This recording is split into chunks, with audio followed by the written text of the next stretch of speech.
Tara, silipin natin kung ano ba ang bago sa ating Mirage T4 2026 model. First, binago na yung headlight niya.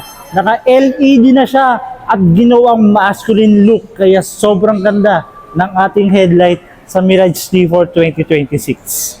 Dating style ng Mirage T4 wheels, wala na yan dahil pinalitan na siya ng two-tone alloy wheels.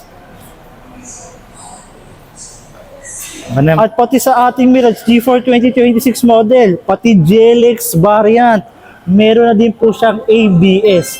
So nagdagdag ng features para sa ating Mirage T4. Pati sa ating taillight, dinagdagan ng Ardor Garnish style. Pati po yung taillight ay LED na. So nagbibigay ng more visibility sa ating Mirage T4 2026. So guys, yung mga dinagdag na special features, number 1, meron tayong active stability control. Kapag madulas yung daan, mas makapit po yung pagdadrive natin. Second, brake assist. Kapag downhill, may brake assist po tayo, and especially yung uphill, yung mga mahihilig pong magbagyo, may dagdag power tayo sa engine para hindi tayo mabibitin pag-akyat sa mga matatarik.